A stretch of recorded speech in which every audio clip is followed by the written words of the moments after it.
Na, dėkui. Jeigu dar bus, tai ateisiu.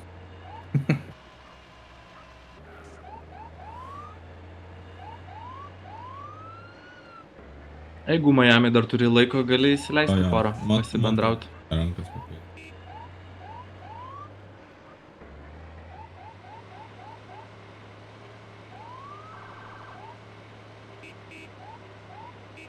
Alio. Alio. Girdim. Girdime tą. Aš tik klausimą atėjau. Šiaip aš mačiau Mandžiaičiai kažką dėl to rašinėjo, bet aš nelabai supratau. Dėl šaudimo su uniforma. Nes tipo, gaunasi dabar, kad taisyklė pas visus darbus apart medikų yra, kad žaidėjas su uniforma negali šaudyti kolegų, bet gali šaudyti visus kitus. Ir buvo kažkada atvejis, kad aš ant mediko parašiau skundą ir paminėjau šitą, kad gal reikėtų patvarkyti. Ten medikų patvarkė, bet ant kitų nieko nebuvo tvarkyti jau kaip mėnesį laiko. Tai čia tokia idėja, kad vat aš dabar mechaniku dirbu, pasigaunu furistą, išlipu, sušaudau, ar čia pagaliau pakeisti? Šitą galiu pasakyti, jau LSG norėjau padaryti tokį dalyką, kad čia yra pagrindinės taisyklės, kur visose firmose beveik. Tai norėjau padaryti LSG, kad būtų visur vienodos tos pačios dėl darbinės uniformos, dėl kas racijoje negalima, dėl to pačio šaudimo, kaip tu sakai. Čia reikia merų iniciatyvos. Jie nieko nedaro, tai... Jo, bet čia toks, ten su kitu šiek tiek žmogum mes aiškinamės, tai iš vieno žmogaus gaunam kreiptis į adminus, iš adminų gaunam kreiptis į merą, iš mero gaunam kreiptis į direktorių kreipies, jis nieko tau neatrašo, nieko nekeičia. Arba ten parašo kreipkis į kokį merą, arba kreipkis į kokį adminą. Ir tada nebūna aišku, ką iš tikrųjų reikia kreiptis. Ar į tą patį pasiūlymą įkeli ir tiesiog visi proignoruoja tą šūdą. Tai tiesiog tame klausimas yra, ar čia tokia idėja, ar čia pagaliau pasikeis. Nu, kaip meras, aš tikrai nespėsiu irgi per visus darbus nusilakstyti, pažiūrėti taisyklių. Tai jeigu randa taisyklės, kas tipo spraga dar kažką, praneškit direktoriam, jeigu jie nereaguoja, tai tiesiog praneškit mums Discordą. Na, bet tada dabar pranešu, kad jeigu jūs norit pakeist, tai davai ir pakeiskit, kad taksistas iššokęs iš mašinos tiesiog nepradėtų tavęs šaudyti be tikslo. Aš suprantu su uniforma atsišaudyti ir tada pasidarai įrodymus, jeigu skundą gauni, bet dabar gaunasi tiesiog važiuoji, iššoki, o kurjeriukas veža krovinį ir sušaudai ją mašiną. Ir tavęs nieks nenubaus, nes tiesiog neegzistuoja tokios taisyklės. Kaip meras gali, ką padaryti. Tai skilti, kur yra normali taisyklė. Medikos. Tiek.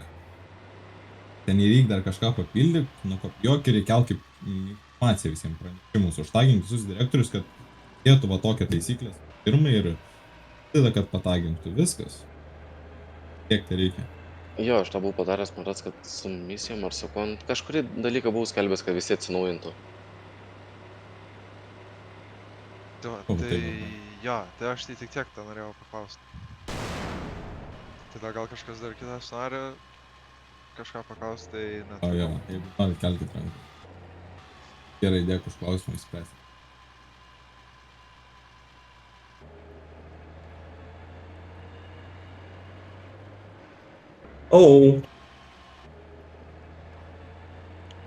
Šie porą klausimų turiu. Aš negirdėjau, ar šnekėjote apie kreditus, nes aš valandą gal vėlavau. Bet tas pakelimas kainų, aš pavyzdžiui manau, kad buvo nesąmonė.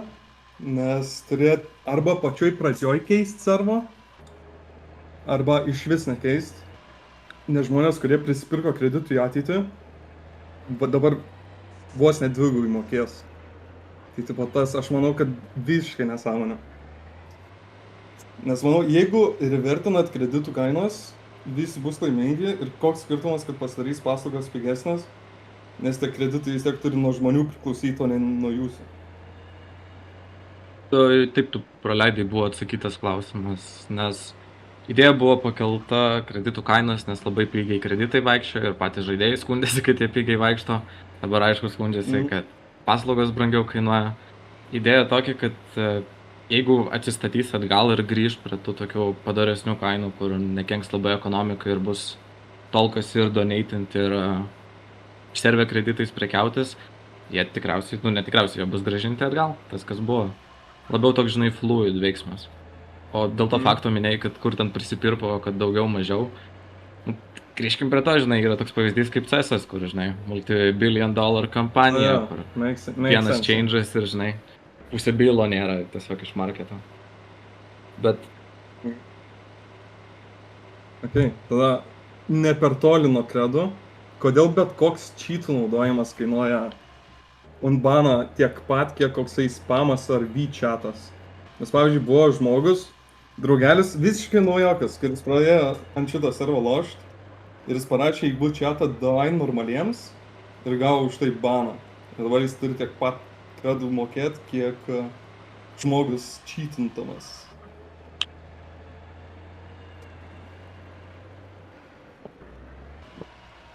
Ta pamastyk bus. Banas padaryta Na. dėl bano. Tiek įvertintas banas. 40 kurių po šiai dienai. Jo, ir visi, nesvarbu ar spamas ar reimas. Tai Gal nieko įdėjo. ir tada overall, kodėl taisyklės nėra tokios griežtos, kodėl netinkamas VIP visą laiką turi būti koksai keiksmažodis, kad žmogų galėtum iškikinti. Nes būna žmonės tiesiog bando apeiti max. Ir ten bėra kokie tada prasideda chaosai VIP chat'e. Tai aš manau, kad overall visas taisyklės reikėtų griežtinti. Nežinau, ką jūs mąstate apie to. mano visą laik mintis tokia, kad čia taisyklių per daug. Jeigu būtų mano valia ir mano galimybė, būtų taisyklių keturgubai mažiau ir būtų daug dažniau tiesiog atsižiūrima į situaciją. Bet tame minusas, kad čia visiems reikia argumento. Kad čia kiekvienam nuo 0 XP iki 10 000 XP su pražaidusi naujoką iki labai didelio senbuvio, jam neužteks iki tol, kol nebus kažkur webe parašyta, žinai, kiam 9 punktas nesikeik racijui. Taip. Bet čia įdomiai skamba, žinai, kai tu pats sakai, kad draugas parašė davai normaliems, jau gavo už tai baną, kad tau nesąmonė, o tu nori dar griežtinti. Ne, aš turiu omeny, kad kreditų tiek pat kainuoja dėl to. Tai ta, Sakau, dėl to tai nesąmonė. jo, Nes tipo- bet vis tiek. Sakai, kad ir, nu, už nesąmonę gavo. Turėjau menį ir tą. Bet, nu, nemanau, kad VIP ten dar kažką reikia griežtinti. Tenka, kad rodo nepagarbą gauna kiką, vis tiek viešas chatas visi mato.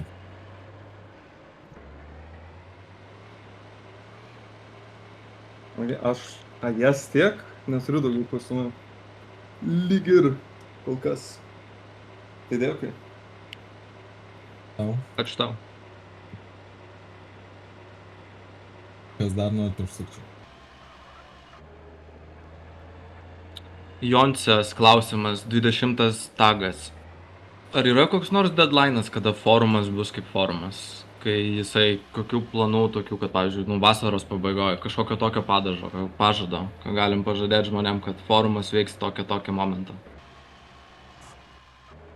Sunku pasakyti, negaliu aš kontroliuoti to žmogaus. Manoma, ten kars nuo karto paspaudžiam, kad daryk, pakeisk, sutvarkyk pagaliau, nu, bet nenueisiu pas į namus, kaip pasakyti, nenulenksiu aš tavo galvos prie klaviatūros, sakysiu dabar daryk, tvarkyk, kažkaisai. Kiek galima paskatinti jau ten dirbti pagaliau, nes žmonės laukia, siunčiam tas klaidas, kiek įmanoma vis atnaujinam, ko reikia. Bet, ką, kada gali žmogus tada padaro.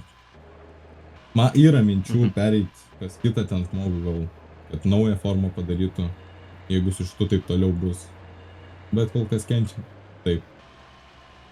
Ne vien jūs kenčiat, žinokit.